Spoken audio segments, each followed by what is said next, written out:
오늘 말씀의 제목 같이 한번 읽어볼까요? 맥주 감사와 예배자의 삶. 세월이 굉장히 빠르죠.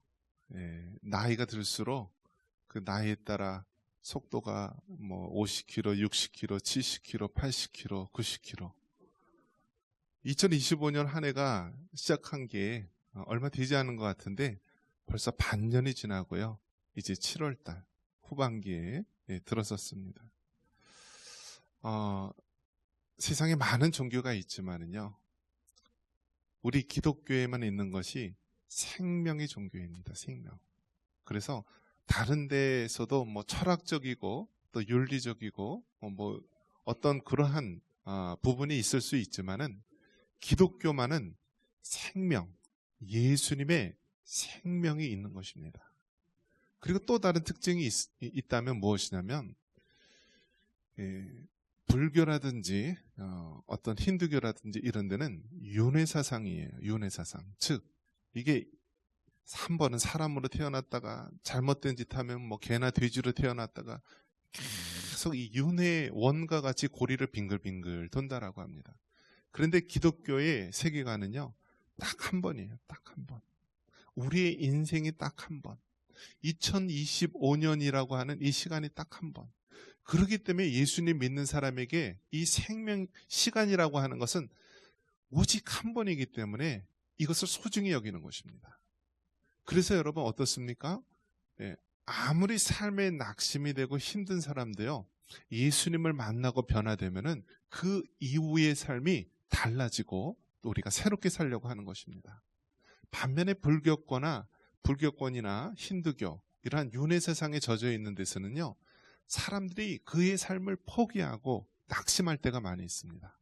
그래서 아예 그냥 거지로 살아간다든지 아예 그냥 삶을 포기하고 그냥 거리에 있는 노숙자로 살아가든지 삶을 포기하는 사람이 많이 있습니다. 그런 면에서 여러분, 우리 기독교인으로서 우리에게 주어진 이 한 순간, 오늘이라고 하는 이 귀한 시간을 하나님께 영광 돌리며 보람 있고 행복하고 영광 돌릴 수 있는 여러분 되시기를 축원합니다. 그래서 여러분, 이 맥주 감사 주일이 얼마나 소중하고 감사한 일입니까? 지난 6개월 동안도 하나님께서 우리에게 지켜주셨음을 우리가 돌아보며 감사하는 시간을 가지라는 것입니다. 원래 이 맥주 감사는 이 보리를 추수한 것을 기념하면서 감사하는 절기입니다. 이제는 더 나아가서 우리가 한 해 동안, 지난 6개월 동안 지켜주신 하나님 은혜를 돌아보면서 감사하는 시간을 가지라는 것입니다. 그런데 여러분 어떻습니까? 세상 사람들도 감사해요.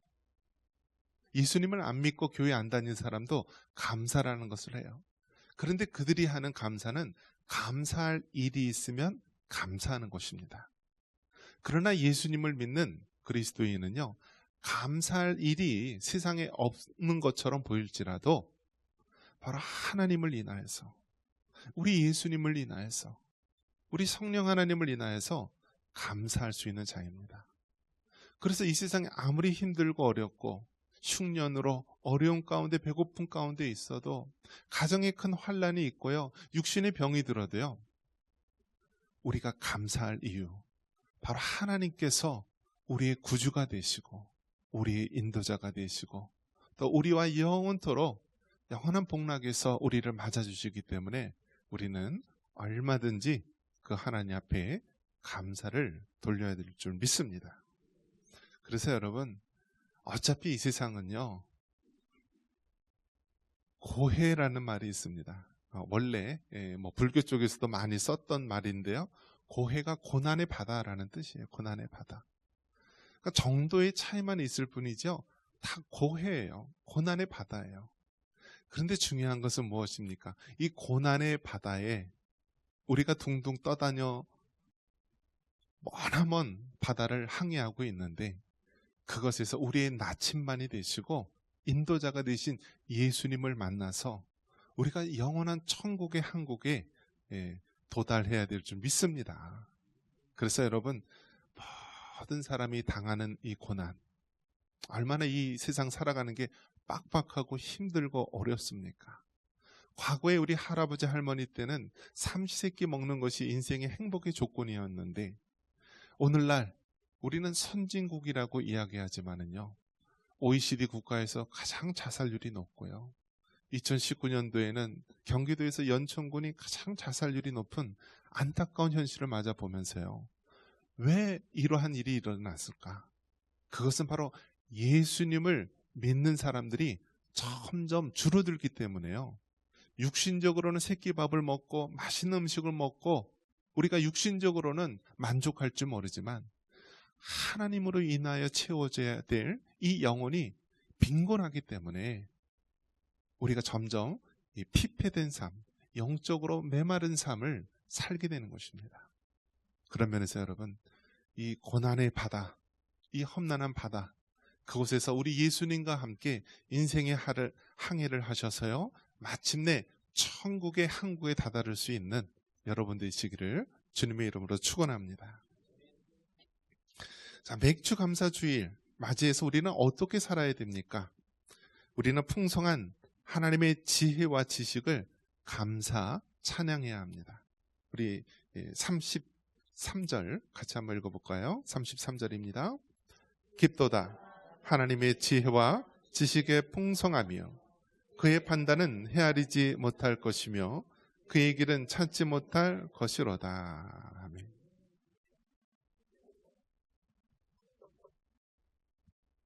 맥주 감사 주일을 맞이해서 우리는 어떻게 살아야 됩니까? 하나님의 풍성한 지혜와 지식을 우리가 감사하며 찬양해야 하는 것입니다. 여러분, 사람이 이 세상을 지도해 가고 인도해 간다면 얼마나 불행하겠습니까? 하지만 이 하늘과 땅, 온 우주 만물, 하물며 세상의 왕이나 지도자들도 하나님께서 다스리시고 하나님께서 다 주관하시는 것입니다. 그렇기 때문에 우리가 잠시 잠깐 인생의 바다를 항해할 때 물결치고 요동치고 풍랑이 일 때 우리가 낙심하고 두려움에 떨기 쉽지만 하늘과 땅과 바람과 바다까지 주관하시는 하나님이 우리와 함께 계시기에 여러분 흔들림 없는 믿음을 가질 수 있기를 바랍니다. 그래서 여러분 하나님을 생각하면서 우리가 감사와 찬양을 올려드리기를 바랍니다. 여러분 하나님이 가장 기뻐하는 것이 무엇입니까? 바로 우리가 하나님을 하나님으로서 여기면서 그분을 찬양하고 그분을 높여드리는 것, 이것이 가장 소중하고 귀한 것 아닙니까? 여러분 천국에서도 우리가 할 수 있는 것이 무엇입니까? 우리가 많은 돈, 많은 큰 일을 우리가 하는 것입니까? 천국에서는 영원토록 하나님 앞에 감사와 찬양과 영광을 돌리는 은혜의 장소임을 믿습니다. 그래서 여러분 우리가 이렇게 예배드리면서 하나님 앞에 찬양, 경배 드리는 것이 바로 천국의 체험을 우리가 연습하고 훈련하는 것인 줄 믿습니다. 고린도전서 1장 25절에 보면 하나님의 어리석음이 사람보다 지혜롭고 하나님의 약하심이 사람보다 강하다고 말씀합니다. 우리가 이 땅에 살면서 불의한 자, 불법한 자가 성하고 흥하는 것처럼 보이고 하나님 말씀대로 살아가는 자는 늘 어려움과 또 힘겨운 가운데 살아가는 것처럼 보인다 할지라도 여러분 결국은 하나님께서 승리하시는 줄 믿습니다. 사람이 제 아무리 강한 것처럼 굴지라도 사람이 아무리 이 세상을 다 지배하고 움직이는 것처럼 보인다 할지라도 하나님의 어리석음이 사람보다 지혜롭습니다. 하나님의 약함이 사람보다 능하십니다. 그렇기 때문에 여러분 우리가 하나님 편에 서 있는 한 마침내 하나님께서 승리하시는 줄 믿습니다. 세상 돌아가는 것에 낙심하지 마시고 하늘과 땅의 주인이신 영원하신 하나님을 인하여서 감사와 찬양을 올려드리기를 바랍니다. 시편 50편 23절에 우리 같이 한번 읽어볼까요? 시편 50편 23절 감사로 제사를 드리는 자가 나를 영화롭게 하나니 그의 행위를 옳게 하는 자에게 내가 하나님의 구원을 보이리라. 아멘. 감사로 제사를 드리는 자가 나를 영화롭게 한다. 이 구약에서 말하는 제사는 오늘날 예배로 우리가 해석해서 보면 됩니다.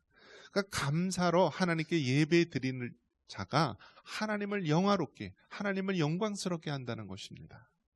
그렇기 때문에 여러분, 우리가 하루하루 순간순간 살면서요, 우리 그리스도인들이 해야 될 것이 무엇이냐면 감사로 하나님 앞에 예배드릴 수 있기를 바랍니다. 여러분, 많은 사람들이 은퇴하면은 은퇴 계획을 세웁니다. 어떤 사람은 이 크루즈 배를 타고 세계 일주를 하고 싶다, 세계 여행을 하고 싶다, 그런 분도 있어요. 근데 여러분, 코로나 때 보니까요, 이 크루즈선 탄 사람이 어떻게 되죠? 이 코로나 병이 걸린 사람이 생기더니요, 결국 그 크루즈선에 있는 사람이 한 명도 나오지 못하고요, 몇 달 동안을 그 배 안에서 있더라고요. 그러면서 거의 대부분의 사람들이 다 걸려서 비극적인 많은 일들을 겪었는데요, 우리 인간들이, 사람들이 그 인생의 최후에 아주 호화스럽게 한번 여행하면서 즐기자 하는데요, 우리 인생이요, 사람의 생각대로 안 되는 것입니다. 안 되는 거예요. 옛날 어른들 노래 중에 뭐가 있죠? 노세 젊어서 노세. 그래서 그 노래가 도대체 왜 나왔나? 아니, 젊어서는 열심히 일해야지 왜 노세 젊어서 노세. 알고 봤더니요, 늙으면은요, 아프니까 놀 수도 없대요. 무릎하고 허리가 망가져가지고요, 계단도 못 오르고 여행도 못 간대요. 그래서 어른들이 지나고 보니까 아이고, 노세 젊어서 놀아야지 나이 들어서는 어디 여행도 못 가는구나. 우리 인생이 그렇습니다, 여러분. 사람의 계획대로 되는 게 아니에요. 사람의 계획대로. 그렇기 때문에 우리는 오늘 하루 우리에게 주어진 이 시간 소중히 여기면서 그 하나님 앞에 감사와 찬양과 영광을 올려드리는 여러분 되시기를 바랍니다. 맥주 감사주의를 맞이해서 우리는 어떻게 살아가야 됩니까? 세상 마지막 때 하나님의 주권을 인정하는 삶을 살아야 합니다. 우리 36절 같이 한번 읽겠습니다. 이는 만물이 주에게서 나오고 주로 말미암고 주에게로 돌아갑니다. 그에게 영광이 세세에 있을지어다. 아멘. 여러분, 이 로마서 10장 36절이요, 하나님의 주권에 대한 말입니다. 한번 따라해 볼까요? 하나님의 주권. 여러분에게 한번 물어보겠습니다. 네, 민주주의 국가의 주권은 어디 있습니까? 어디 있어요? 어디 있어요? 네, 국민에게 있잖아요. 그래서 여러분은 어릴 때서부터 이 나라의 주권은 국민에게 있습니다. 국민에게 있습니다. 근데 교회 와서도 그러면 되겠어요? 안 되겠어요? 세상에서 또 민주주의 국가에서는 주권이 국민에게 있지만 예수님 믿는 사람에게는 주권이 누구에게 있어요? 하나님께 있는 거예요. 하나님께. 그런데 이 주권이 보통 주권이 아니라 바로 그 앞에 두 글자가 붙어요. 절대 주권이라고 합니다. 한번 따라해 볼까요? 하나님의 절대 주권.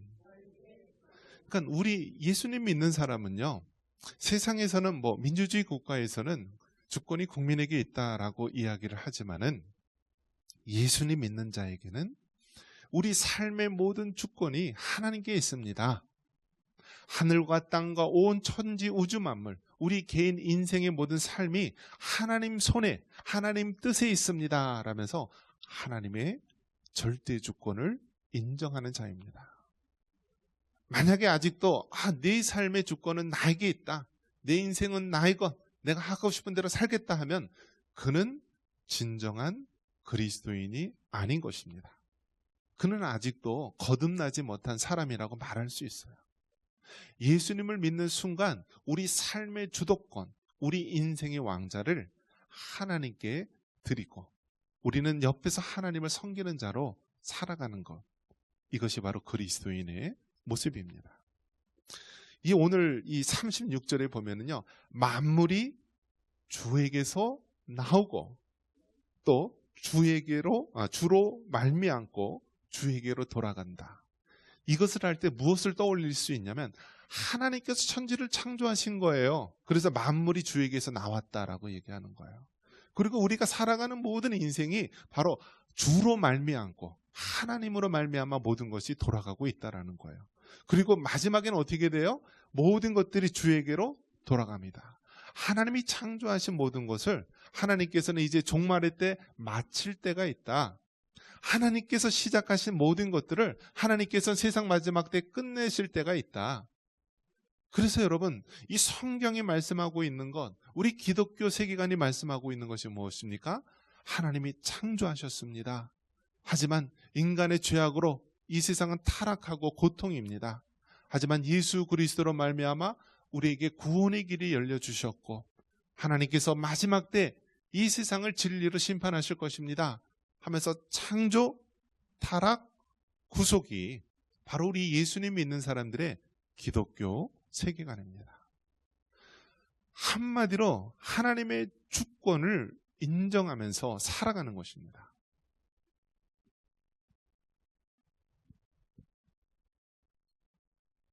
로마서 11장 25절에 보면은 이제 세상 마지막 때의 징조들이 보이는데요. 바로 이방인의 충만한 수가 주님께 돌아오면 이스라엘의 덜어는 우둔하게 됐는데 그들이 하나님께 돌아오게 되는 역사가 있게 됩니다. 우리 로마서 11장 25절 같이 한번 읽어볼까요? 형제들아 너희가 스스로 지혜 있다 하면서 이 신비를 너희가 모르기를 내가 원하지 아니하노니 이 신비는 이방인의 충만한 수가 돌아오기까지 이스라엘의 덜어는 우둔하게 된 것이라. 여러분, 우리가 예수님을 믿는다면은요, 이 성경의 말씀을 믿는 것인데요, 이 모든 것들이 성경대로 이루어지는 것입니다. 모든 만물이 주에게로 나오고 주로 말미암고 또 주님께로 돌아간다. 하나님께서 창조하시고 타락하시고 구원해서 모든 만물이 이제 회복할 때가 오는데 이 마지막 때의 징조에 대해서 뭐라고 얘기하냐면 이방인의 많은 숫자가 예수님을 믿고 그 구원의 숫자가 채워지게 되면은요 이제 멀리 떠났던 이스라엘 사람들 유대인들이 하나님을 믿고 돌아오는 역사가 있게 됩니다. 여러분 이 구약에 있는 성경, 이 구약에 있는 책들은 바로 하나님께서 이스라엘 사람들을 택하셔서 그들이 우리에게 구약의 성경을 전수하게 되고요. 아브라함과 이삭과 야곱, 그들의 혈통적인 택함받은 백성들이 결국 이 땅에 어떻게 이루어지는지 우리에게 보여주고 있습니다. 그래서 예수님도 혈통적으로 보면은 이스라엘 백성, 유다 지파, 다윗의 자손 중에 예수님이 오시게 되었습니다. 예수님의 12제자도요, 다 유대인, 이스라엘 사람입니다. 그들이 2000년 동안 나라가 없다가 1948년도에 바로 지금 팔레스틴 땅에 이스라엘이라는 나라를 세웠습니다. 그런데 이게 어떤 일들이 일어나고 있습니까? 지금 이제 이란하고 그 옆에 있는 중동 이슬람 국가하고 전쟁이 일어났는데요. 가장 이 대장격인 이란하고 여러분 붙지 않았습니까? 그래서 이란의 핵시설을 전쟁이 일어나서 이스라엘이 또 미국과 협력하여서 그런 전쟁이 일어나서 핵시설들을 다 파괴했는데요. 이 이스라엘 땅에 어떤 일들이 일어나냐면 예수님을 구주로 믿는 그리스도인들이 점점 많이 일어났다라고 하는 거예요. 전 세계에서 가장 전도하기 힘든 그 유대인들, 자칭 똑똑하고 자기들이 선택받은 선민 사상에 취해있던 그 유대인들이요. 예수님을 구주로 믿는 역사가 일어나고 그들 가운데 그리스도인들, 그들을 이제 메시아닉 주라고 얘기합니다. 그리스도가 메시아라는 뜻이죠. 그리고 주는 바로 유대인을 얘기하는 거예요. 그래서 메시아닉 주, 바로 예수님을 그리스도, 메시아로 영접하는 그러한 유대인들이 일어나게 되는 것입니다. 이런 것들이 다 무엇을 얘기합니까? 하나님의 주권 속에서 하나님이 창조하시고 하나님이 주관하시고 마지막에 하나님께서 진리로 이 세상을 심판하실 그 세상의 모든 것들을 보여주고 있는 것입니다. 다음으로 맥주감사주의를 맞이해서 우리는 어떻게 살아가야 됩니까? 너희 몸을 하나님이 기뻐하시는 거룩한 산 제물로 드리라고 말합니다. 우리 로마서 12장 1절 같이 한번 읽어보겠습니다. 그러므로 형제들아, 내가 하나님의 모든 자비하심으로 너희를 권하노니 너희 몸을 하나님이 기뻐하시는 거룩한 산 제물로 드리라. 이는 너희가 드릴 영적 예배니라.